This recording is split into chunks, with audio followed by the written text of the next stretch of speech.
Hindi na talaga nakaanto si Ivy at sobrang pinangga niya talaga ako dahil dinala niya ako sa mga sapatusan. At siyempre nalilipay rin ako dahil napakaraming sapatos at pwedeng pagpipilian at meron pang mga raffle. Pero bago ang lahat, ito muna yung mga pangyayari. Habang umagang-umaga ay naglilinis ako ng sapatos ko at bigla akong nakita ni Ivy at siguro naluoy siya dahil isa na lang yung sapatos ko at ito yung sapatos ko na binili ko rin sa Mimid Shurak at napakatagal na nga nito at sobrang tibay pa. Pero isa na lang to at pinapangarap rin naman natin magkaroon ng bagong sapatos at tamang-tama dahil malapit na ang Pasko at susunod na araw ay December 1 na, kaya naman nagdali-dali na kagad ako at sobrang excited ko, nalabak ko yung sapatos ko. At sa puntong ito, transition na kagad kami ni Ivy at napadpad kami dito sa Mimid Shurak. At sa hindi nakakaalam, located nga pala to sa National Highway San Agustin, Dawis, Tandag City at atbang lang to ng fuel pump gas station. At alam nyo ba guys, pabalik-balik na talaga ako dito sa Mimid Shurak at tatlong sapatos na nga ang damage ko, pero hindi ako nagmamahay dahil napaka-quality at napakaganda talaga ng mga sapatos nila. Dahil bukod sa mura na, ay nako, hindi ka talaga magmamahay sa quality dahil pwede mong iragage kahit saan. Kaya naman wala talagang ibang pinupuntahan namin pagdating sa sapatosan, dito lang yan sa Mimid Shurak. At ang kagandahan lang talaga dito sa Mimid Shurak guys ay halos kumplito na sila lahat. Merong authentic, merong mall pull out, merong new pair at hindi ka na talaga magmamahay at halos lahat ng hanapin mo dito andito na. Katulad ng pangbata na mga sapatos guys ay meron din sila dito at meron din mga running shoes dito na napakaganda at napakaurig pa talaga at hindi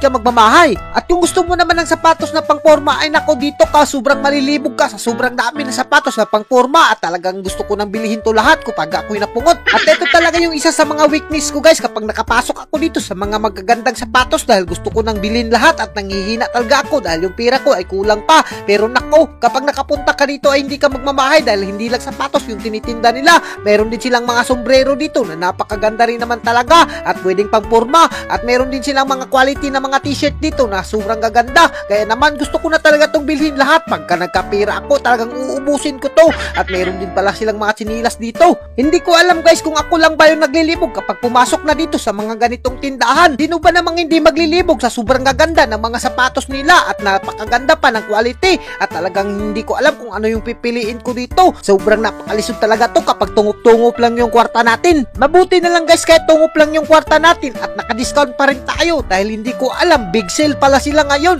At biruin nyo 10% sila sa lahat ng mga sapatos nila at 50% naman sa mga selected shoes nila. Kaya naman hindi ka talaga magmamahay dito at huwag ka nang mabalaka dahil simula bukas December 1 ay talagang Christmas sale na sila dito. Kaya ikaw kung umabot ka sa video na to, huwag ka nang magpadugay-dugay kung may kinugos ka at kung may anak ka at kung mayroong kang jowa, naku, regaluhan mo na dahil talagang bihira lang to sila mag-sale. At least naman kahit papaano mayroon pang remembrance at mayroong pang regalo kayo sa Pasko. Sa puntong ito guys, halos umabot na kami ng isang oras sa kakasukod ng sapatos ko. Pero huwag ka namang mabalaka dahil okay lang naman kalaser na magsukod kayo kahit isang oras pa kayo abutin. At kahit sukdin nyo pa lahat ng mga sapatos na yan, libre lang naman magsukod. At siyempre meron din naman tayong karapatan na magsukod ng mga customer dahil baka hindi natin maigo at sa huli na tayo magsisi. At sabi nga nila, customer is always right. At sa puntong ito, sa wakas sa loob ng 3 oras nakapili na kagad ako ng sapatos ko. At as you can see naman guys, authentic talaga na sapatos yung pinili ko dahil napakatibay talaga at hindi ka magmamahay. At sa puntong ito dahil si Ivy yung nagbigay sa akin, binayaran niya na nga.